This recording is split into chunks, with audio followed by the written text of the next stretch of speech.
पहले सब लोग आ जाओ फिर हम बातें करेंगे। Hello everyone, hello. कैसी हो सपना जी? मैं बिल्कुल ठीक हूँ।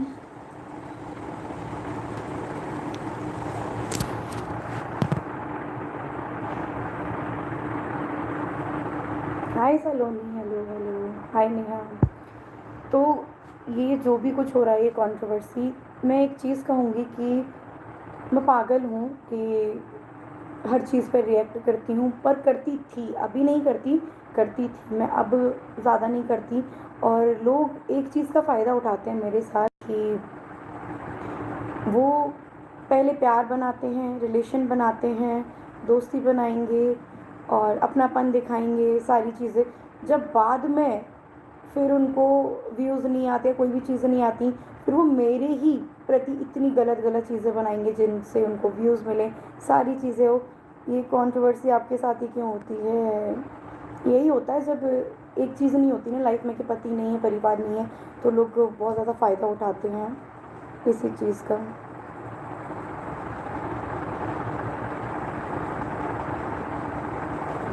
देखो, किसी के बोलने से ना ही किसी की इमेज गिरती है, और सच सब सामने आ जाता है। और भी चीज़ें, बहुत सारी चीज़ें क्लियर करनी है। आप लोग सब आ जाइए पहले, सब लोग।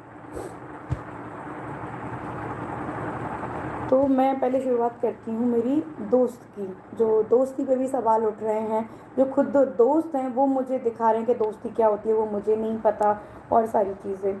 तो पहले हमारी जो दोस्त हैं, उन्होंने वीडियो बनाई थी कि मुझसे जलते हैं, और भी काफ़ी सारी चीज़ें। आप लोगों ने तो अगर वीडियो देखी है तो पहले वो इनडायरेक्टली थी, और सबको पता है वो मेरे लिए थी, क्योंकि उसमें शब्द ही ऐसी सारी चीज़ें थी जो मेरे लिए हैं, कि उनकी नई शुरुआत है और वो मुझसे जलती हैं, ये है वो है, बहुत सारी चीज़ें।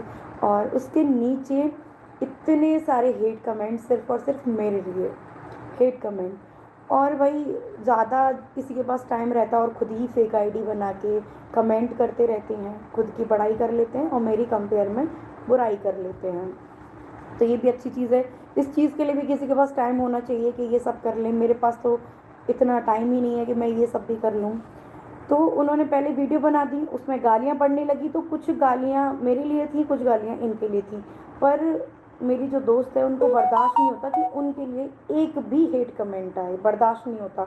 तो उन्होंने दोबारा नेक्स्ट डे वीडियो बना दी कि ये वीडियो सपना दीदी के लिए थी ही नहीं, बनाई तो मेरे लिए थी, गालियाँ भी पड़ रही। कहाँ मेरी जो दोस्त है, उनको एक कमेंट से इतना फ़र्क पड़ता है कि वो सिर्फ और सिर्फ कमेंट डिलीट करने के लिए बैठ जाते हैं पूरे दिन, कि ये कमेंट आया, ये पढ़ा, ये डिलीट किया, ये किया। अब मेरे लिए उन्होंने हज़ारों कमेंट इतने बेकार बेकार, कि सपना को रिश्ते निभाना नहीं आता, सपना तो ऐसी है, हमें तो पहले ही पता था कि ये तुम्हें धोखा देगी, तुम्हारी लड़ाई होगी। तो सारे कमेंट मेरे लिए थे।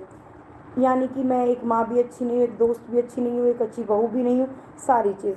साथ ही साथ चलो मेरी बुराई तो हो ही रही है, साथ ही साथ शिवी का वो था, देखो शिवी कितनी अच्छी है, शिवी, चलो अच्छी बात है भाई, तू अच्छी है तो अच्छी बनी रहना। फिर मेरे लिए इतने सारे हेट कमेंट, तो वो तूने देखे नहीं थे कि किसके लिए हेट कमेंट। तो उस वीडियो में भाई एक लाइन लिखती कि ये सपना के लिए नहीं है, ये मैंने किसी रिलेटिव के लिए बनाई है। और वो रिलेटिव के लिए थी नहीं। जब वो खुद के लिए भी नेगेटिव कमेंट आने लगे, तो नेक्स्ट डे दीदी ने वीडियो डाल दी कि ये दीदी के लिए नहीं थी, ये किसी रिलेटिव के लिए थी। ठीक है। अब दीदी कहती हैं कि बार बार कहती है वो कि मैं व्लॉगिंग सिर्फ और सिर्फ मेमोरीज़ के लिए करती हूँ, मेमोरीज़ के लिए करती हूँ। तो भाई, फ़ोन में रख लो मेमोरीज़ को। अब तुम अपने रिलेटिव को गाली दे रहे हो, ये भी तुम एक मेमोरीज़ रखोगे? चलो अच्छी बात है। सपना दीदी इतनी, मतलब तुम कंट्रोवर्सी कर रही हो, सारी चीज़ें ये मेमोरीज़ हैं। और 5 साल से क्या तुम ये मेमोरीज़ के लिए कर रही हो? 5 साल से। और एक और चीज़ है, इनका क्या है, मेमोरीज़ के लिए होता ना तो तुम नए नए यूट्यूबर्स के पास जाके, जो तुम करती भी हो, पहले प्रियादीप के पास भी गई थी, वहाँ इनका कुछ जमा नहीं, ना इनको ज़्यादा व्यूज़ मिले, तो वहाँ से भी ये दूर हट गई। कितने 1-2 साल की दोस्ती थी इनकी। फिर और भी काफ़ी लड़कियाँ थी, मैं नहीं जानती, गाँव की जानती, लेकिन कौन कौन ना जाने, ये इनसे रखती हैं जाने के लिए, अप्रोच करती हैं कि मैं आपसे मिलने आऊँगी। मेरे साथ भी ऐसा ही हुआ था कि ये इंस्टा पे उन्होंने मैसेज किया था, ये मेरी एक सब्सक्राइबर थी, यूट्यूब फैमिली थी कि दीदी आप मुझे बहुत अच्छे लगते हो, आपकी लाइफ में बहुत दुख हैं, ये हो, आप बहुत परेशान रहती हो, ऐसा वैसा करके। और मैं ना ग्वालियर में आपके पास ही रहती हूँ, मैं आपसे मिलने आऊँगी। तो मैं डायरेक्टली तो किसी से बोलूँगी ठीक है आ जाना। तो इसने क्या किया, डायरेक्ट मेरे शादी वाले दिन ही डायरेक्ट आ गई कि मैं आ रही हूँ, बस आ गई हूँ। अब मैं शिवपुरी पहुँच गई, मुझे एड्रेस दे दो, डायरेक्ट आ गई। फिर भी आपने व्लॉग में देखा होगा कि मैंने इसके साथ मतलब ऐसा नहीं किया कि देखो ये मेरी यूट्यूब फैमिली कितने प्यार से इसको रखा, ऐसा भी महसूस नहीं होने दिया कि इसको मैंने टाइम नहीं दिया। एक यूट्यूब फैमिली को मैंने इतने प्यार से रखा, फिर मैंने इसको अपना बहन माना कि चलो बहुत प्यारी सी लड़की, बहुत स्वीट सी, बहुत क्यूट सी है। मैं हर बार बोलती हूँ कि शिवी ना बहुत क्यूट सी, बहुत प्यारी सी है और इतनी प्यारी लगती, मेरी छोटी बहन है। मेरे मुंह से कभी इसकी तारीफ़ कम नहीं होती, कभी तारीफ़ पे तारीफ़ करती हूँ, शिवी ऐसी है, शिवी कितनी प्यारी है, बहुत अच्छे से रहती है।